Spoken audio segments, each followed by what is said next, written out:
Home-based care is one of the main strategies that Kawempe Home Care uses for patients with HIV/AIDS, tuberculosis, and cancer.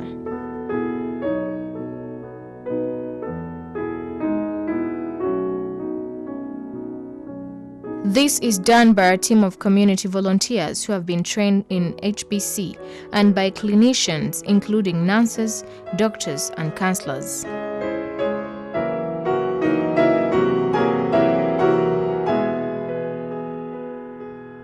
This service provides considerable benefit to both the patient and their families in that they are able to provide care at home rather than in hospital. This gives them time to do other household duties, generate income, and care for other dependents.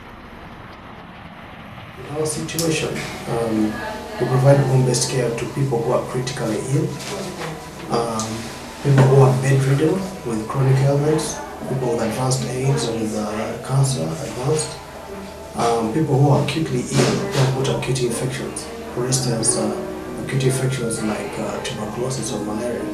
Those are people we go and see in their homes, and when we go to their homes to provide them care, that is home-based care. And more to that, other than only handling the physical conditions, we also go out and handle their psychological problems, social problems, and spiritual problems. Home-based care is simply care given to someone who is ill at their homes. The care can be provided by doctors, nurses, counselors, social workers, community volunteers, etc. At Kawempe Home Care, we provide palliative home-based care services for our patients with AIDS and cancer. The advantages of HBC for people with AIDS greatly outweigh hospital care, since the patients can enjoy appropriate medical care from qualified health workers in the comfort of their homes and also have their family and friends around to provide other support.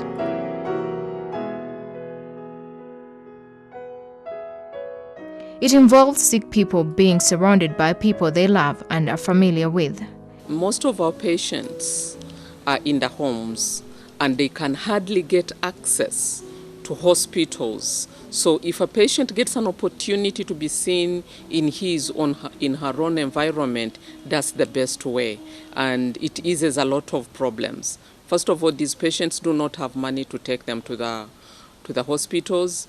The hospitals are not nearby, they have to travel long distances, and also patients who have long life-limiting illnesses feel better in the environment that they are used to, and that is the home. So they can also receive more flexible and nurturing care that increases their comfort.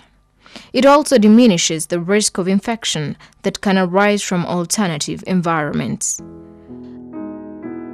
As terminally ill people spend their final moments at home, attempts to improve the quality of their care at home, more importantly, saves the costs and distress of traveling to and from hospital when they are weakest.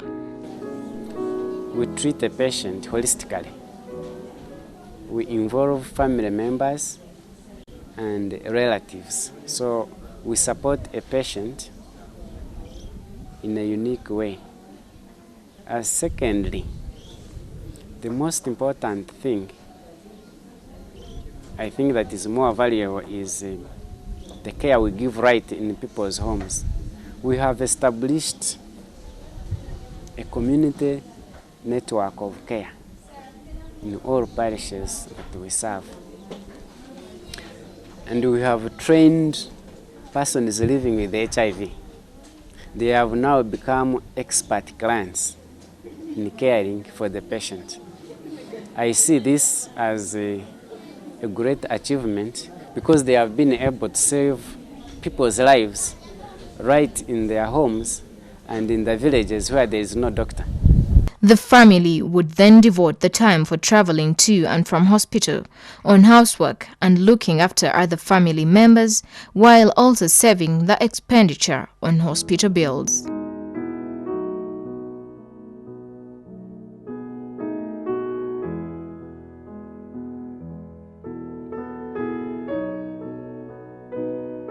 HIV/AIDS patients can be healthy and strong and live perfectly normal lives, but they can experience several related symptoms that will affect their day-to-day life and for which they will need care and assistance.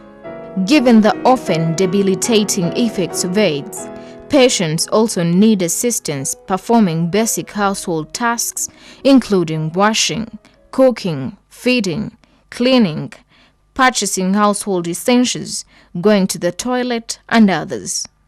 Primary caregivers that are mainly the family do this.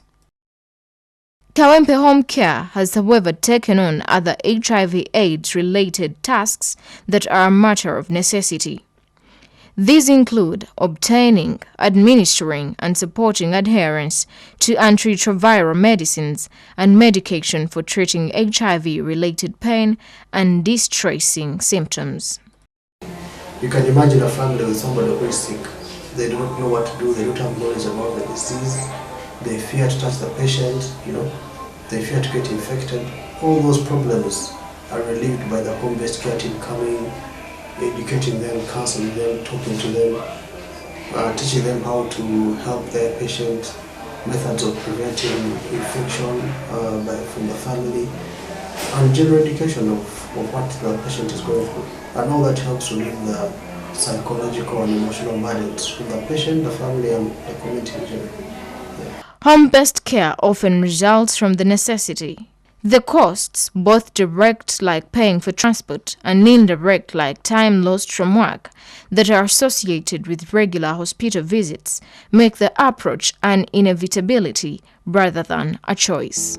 Oftentimes, the person's diet may differ from other members of the household, and the nutrition element has to be addressed.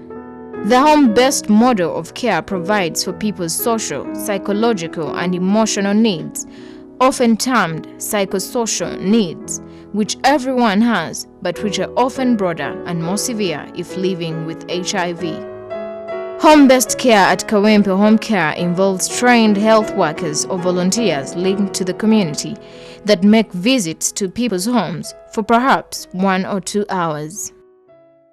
Volunteers assist with much of the care that sometimes involves household chores, providing and cooking food, plus others. They also perform additional nursing care, such as administering pain relief medication like oral morphine, cleaning wounds, bathing patients, monitoring their adherence to medication, and may make referrals for more professional medical help. Kawempe Home Care has therefore created a community network of care that includes volunteers and primary caregivers.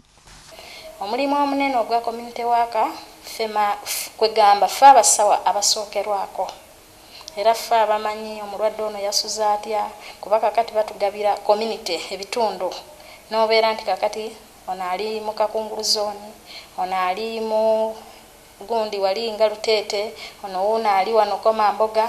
Kati mu Komamboga eyo teeka okubeera n'abalwadde. Abalwadde abo b'obeera nabo buli wiiki okyalira abantu 10. Bw'omala obbakyalira bw'osangamu abalwadde n'ojja wano era nga bw'olabye bwe tubadde tugenda mu home visit n'obuulira abasawo baffe n'ogamba nti kaakati mumanyi nti gundi oba Babula na mirimu oba ani mulwadde nnyo. Kakati ne mukwata ensawo eyo nga bw'olabye bwe tubadde tugenda, bwe tutuukayo tubala eddagala. Tetukoma ne ku ekyo, otunula mu fayiro eyo n'olaba omulwadde ono agenda kudda ddi okumira eddagala lye. Ne tubeera nga tubabudaabuda, tubooleza engoye, tuba kwegamba omuzzaamu amaanyi, essuubi eyaliweddewo n'abeera nga gw'ofuuse nga muganda we, kuba omuntu buli lwalwala akawuka abeera nga ababe bonna bakola ki? Bamuvaamu. Training is provided to existing primary family carers on how best to safely perform day-to-day tasks such as bathing, lifting and bandaging the patient, like this one.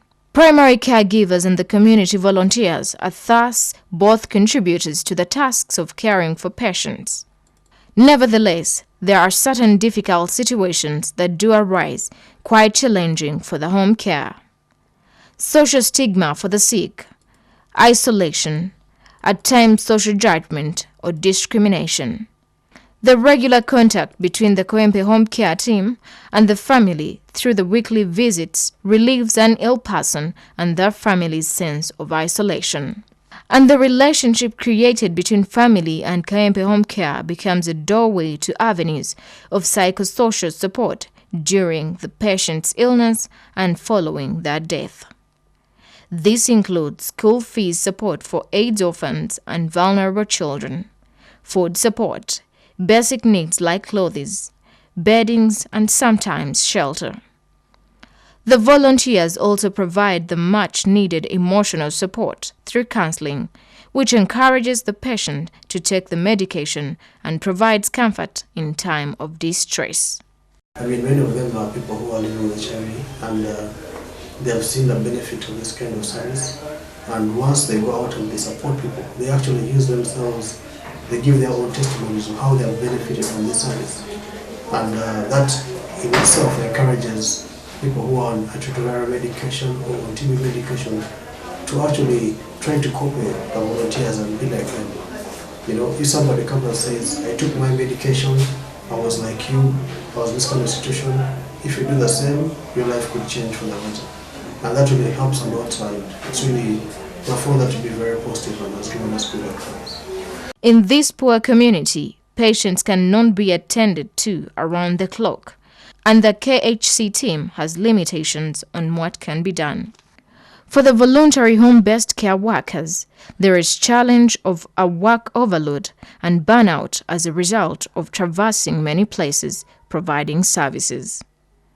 This situation is addressed by daily exercise, yoga sessions for the volunteers, daily prayers, regular team meetings, counseling, and teamwork, especially when a particular patient's needs are too great for one individual. These all help to keep the spirit of the workers high. The good thing is the churches and mosques have some sort of care for the sick. Actually, they are strong, and we are trying to exploit that. And the secondary initiatives like Kawempe Home Care, they also take care of some of our community. In fact, we have one community volunteer here who is attached to Kawempe from our Tura village, who is attached to Kawempe Home Care, and they do look at our patients on the ground. The burdens placed upon carers of sick people living with HIV highlight the scale of activities they undertake to enhance the quality of life on their dependents, and yet also reveal the importance that home-based care programs have in relieving mental and physical suffering for both patient and carers. Somebody may be able to come, for example, twice a week to support you to receive that kind of care. Because logistically, these are people who are living within the same community. They are able to offer that kind of service.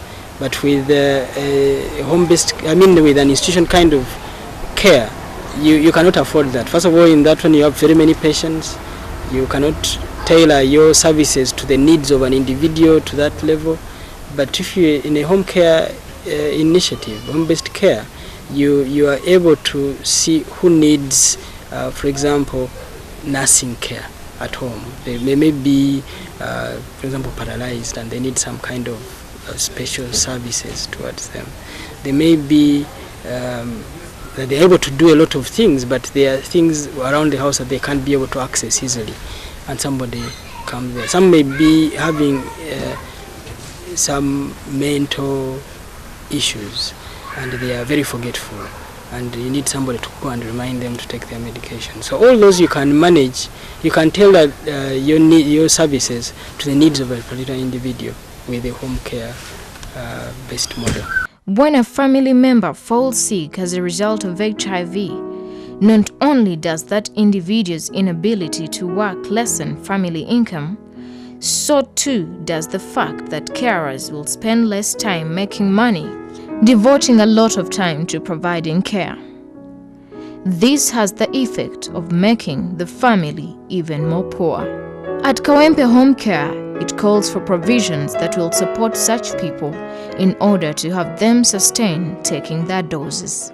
Public has, most especially in the Kawempe area, been welcomed our services now. Yes, satisfied with our services. They are growing, and I think we are doing a good job, because we are more of, we go to the people rather than sitting back with the people, and the people have really appreciated this, because most of the area we are in has stigma. And you can't go on radio and announce that we have begun an organization here. Those who are suffering from HIV/AIDS, come here. We are going to give care. But for us, we've gone up and encouraged even those who don't want to be seen by the public that there is hope. When the earning potential of a household is diminished, the cost of treatment, medicines, and other healthcare provisions constitute an added financial burden on carers. So an area that we're now looking at funding is the livelihood aspect of their work, which is a development from the public health model or medical model which they previously had, and they're now looking at a far more integrated approach to healthcare. So not only working with marginalised communities, but how can they best serve those communities? And we recognised that there was a gap in terms of what we were doing in terms of livelihood, support, and also in terms of nutrition as well for those with HIV. Income-generating activities here, like bead making and mushroom growing projects, are provided to help the patient and family get a regular source of income to provide food and other basic needs. Like in most cases, people affected with HIV/AIDS, when they get down, it's hard for them to work. Some employees, they chase them from work, so you find they have no income at all. So as a result of that, after we have trained them, they get these skills, and when they bring those beads to us, or these mushrooms as you have seen them, we buy from them, and that money, as we keep on talking to them, because they have to save and really ensure that they help themselves out. Numerous benefits come with home-based model of care, and if the approach is emphasized as shown by the efforts here, people like these may be given a chance to live a good quality life. I've worked with communities for a long time now, over 10 years, and I really enjoy working in the community. There are very many challenges. We began actually this organization with almost nothing, just individual contributions helped us to get started up. And we began a team of over almost 7 people. But we grew gradually, we became stronger, and this was the drive that we had really showed our commitment for working in the community. And we're really, I could say we're really very proud of what we've achieved so far. We're now 5 years old, and things are going according to how we have planned. And we've got bigger plans for the future to improve on our service and care for more people in the community.